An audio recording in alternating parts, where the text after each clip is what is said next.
I actually fell in love with football in the school playground, and there was this teacher who ran the breakfast club. He'd show me how to play, show me tricks, give me challenges, and that's where I really fell in love with football. So they took me to my first match when I was just 7 years old, and I was absolutely fascinated. I remember I used to take like a tiny notebook with me, but it was that point that I really dug down and persuaded my parents to let me join a team outside school. I was like, I love it, I just want to keep playing more football. The turning point for them agreeing to it was me saying that I'd give up all of my birthday presents and Christmas presents forever if they let me join a team. But I think as a defender, if you're losing matches, you're getting a lot of ball time, you're getting involved a lot, and I think that was quite critical, because if we were winning every match, I wouldn't have a lot to do. I think there are so many barriers for women's in football. Definitely a conversation that needs to be had more. I didn't see any girls playing football, so me being the only girl in the school playing in the playground, I felt like I was the only girl in the world playing, because I was the only one in my world playing.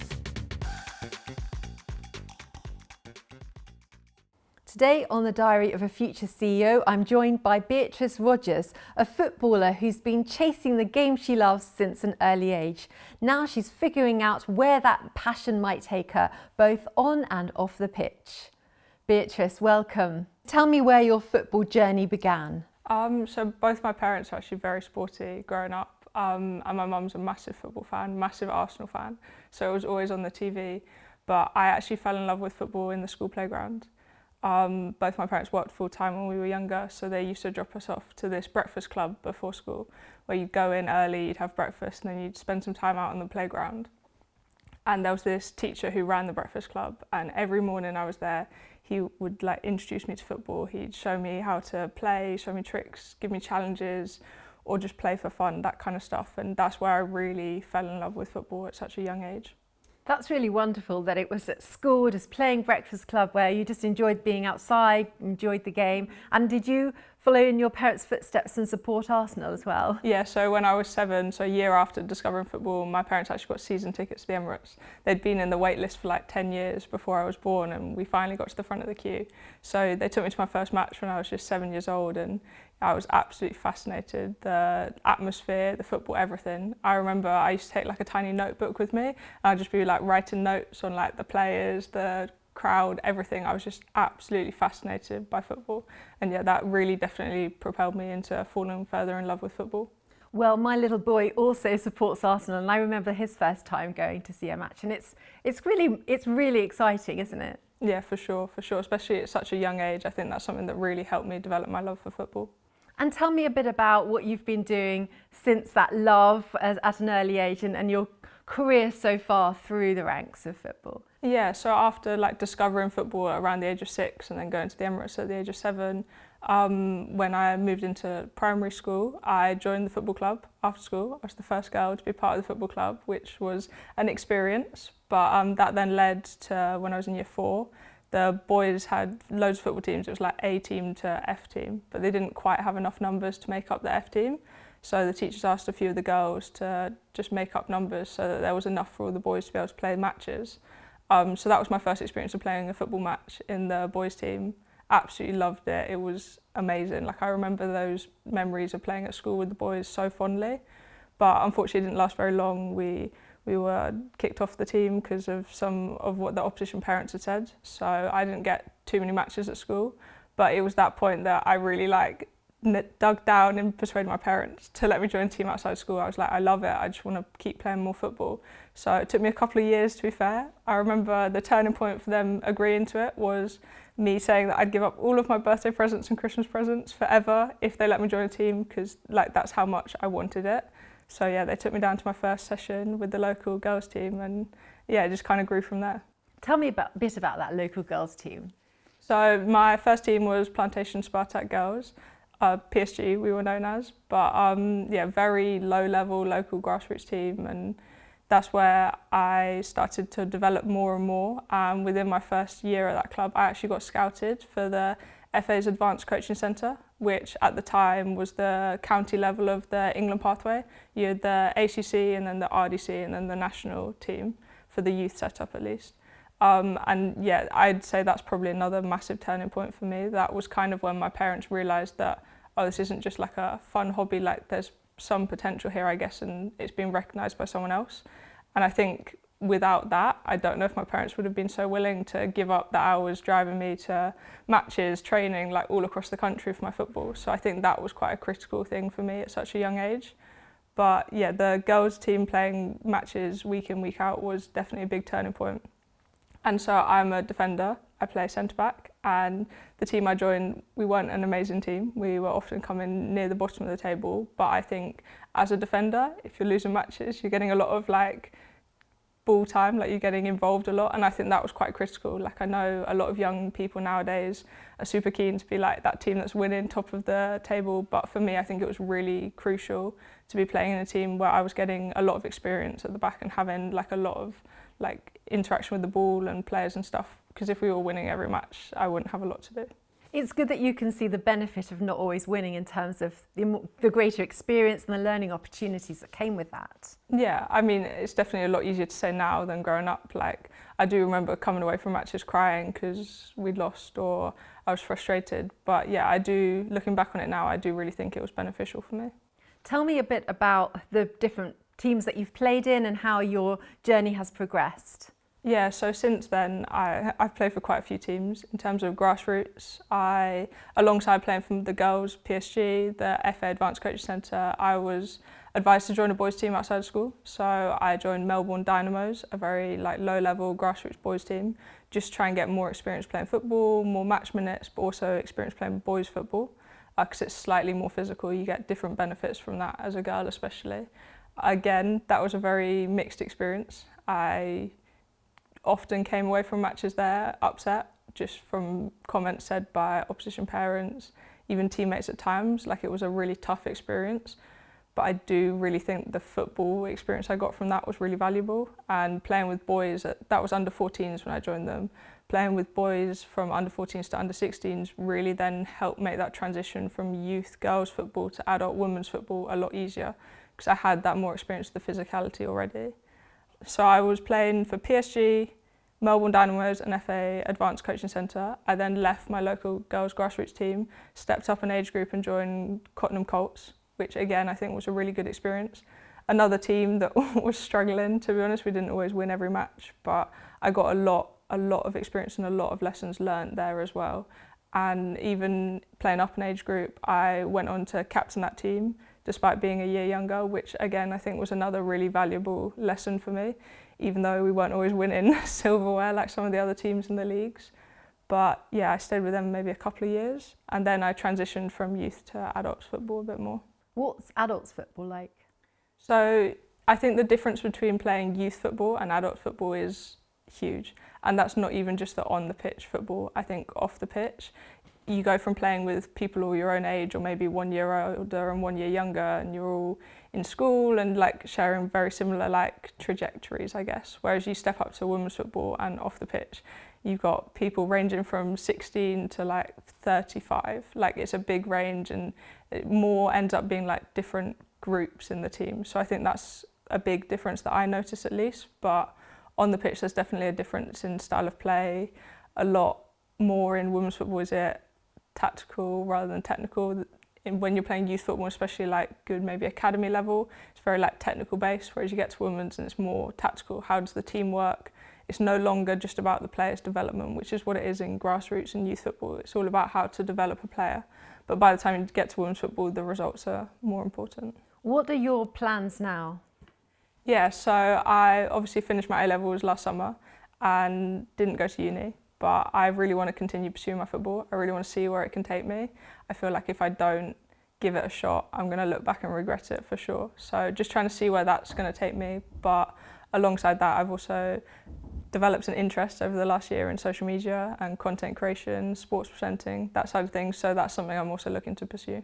I saw you were working with the Festival of Women's Football Awards, doing some presenting and interviewing. So is this an area that you might want to pursue even more, as well as your social media creations? Yeah, it's something that I'm really interested in and really enjoy as well. I really enjoy interviewing people, just interacting with a wide range of people in that sense. And yeah, it's something that I'd love to pursue more of.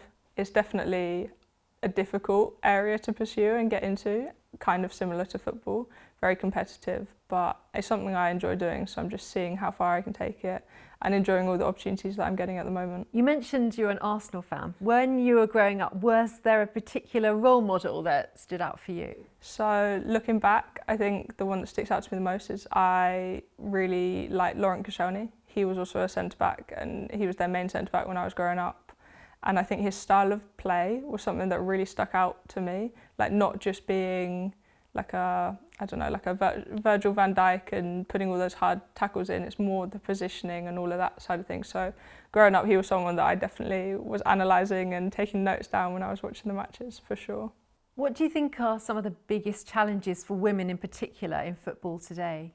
I think there are so many barriers for women in football, and I think it's really frustrating to think about. It's definitely a conversation that needs to be had more, but there are so many, from situations like me when I was growing up and girls not being allowed to play in the team or being kicked off, to not having as many girls' teams or opportunities as the boys. There are so many barriers that we could talk about, for sure.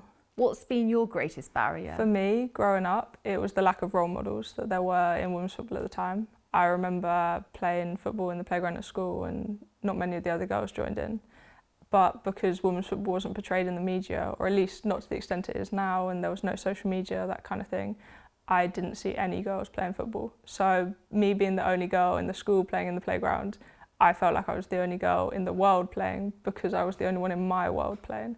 So that was something I really struggled with. And I remember at a very young age genuinely believing if I wanted to be a professional footballer, I'd have to be the first girl to play in the Premier League, which it sounds funny saying it now, but it was really hard growing up because I didn't see the pathway, I didn't see the opportunities like there are now. So that was something I struggled with. I think it's something that's definitely improved.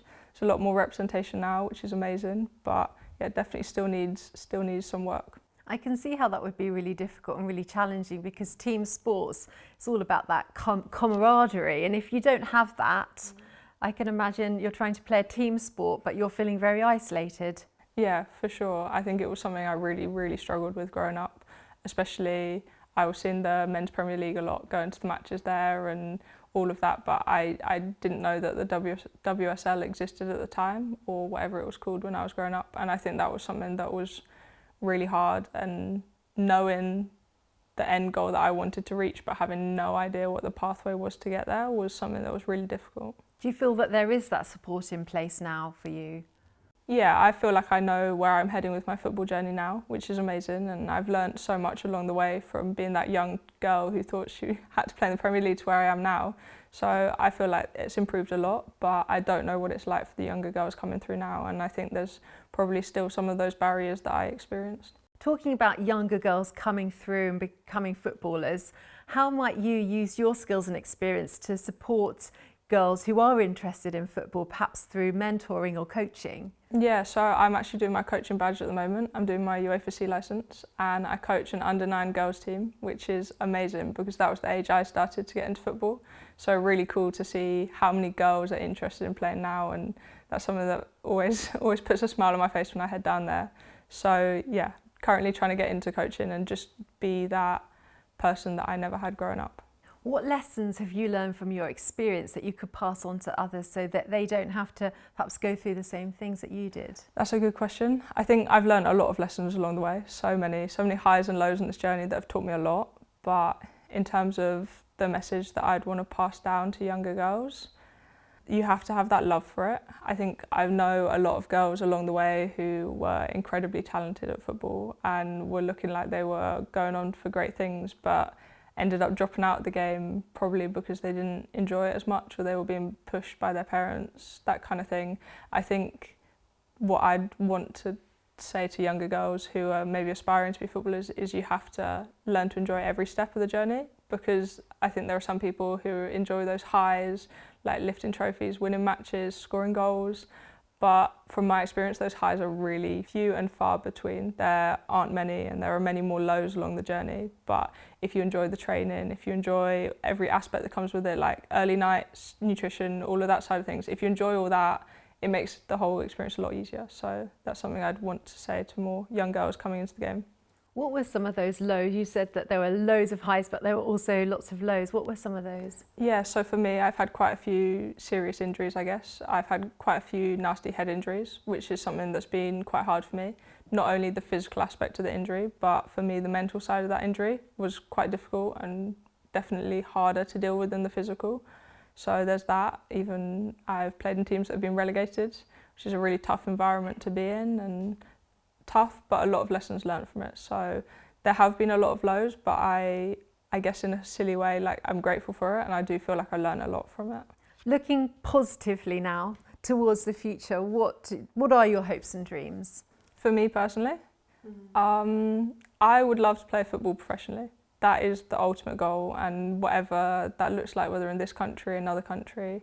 Obviously, I'd love to make it to the absolute top, international football, but I think more realistically, just professional football is where I'm heading towards, or hopefully. But alongside that, I'm interested to see where my social media and presenting takes me, and I'd love to make something out of that. But more importantly, I'd just like to keep pursuing it if I'm enjoying it. So we'll see. That sounds like a really good approach. So finally, Beatrice, we ask everyone, what would you write in your diary today for you to like read back in 10 years' time, maybe to yourself? What would that be? So I actually really like this question, and this is something that I already do. At the end of every year, I'll write a letter to myself to open a year on from writing it at the end of the year. And I find it's a really fascinating experience to do. I sit down and I write down where I am right now, and then where I'm hoping to be at the end of the year. And then 365 days after writing it, I'll open it. And it's a really good perspective checker. You always see that your perspective was way off. You didn't expect to be where you ended up being. So it's an exercise that I already do. But if I was to write something to my future self to open in 10 years' time, it would probably be very similar. I'd write something along the lines of where I am now, both physically, mentally, all of that, and where I'm hoping to be in 10 years' time. And I think it's just a really good exercise for myself in 10 years' time to be able to look back and see where I am now. So what would that read like? So, I mean, it will probably be like which team I'm playing at. I'd probably include the social media accounts and maybe how many followers. I think that would be something interesting to look back on. But also mentally, how I'm doing. I'm enjoying my football at the moment, so I'd probably write something along the lines of that. And then a bit of my aspirations, so professional footballer, maybe sports presenter, some of the things that I'd love to achieve in the next 10 years. That's wonderful. Thank you so much. Thank you so much for having me.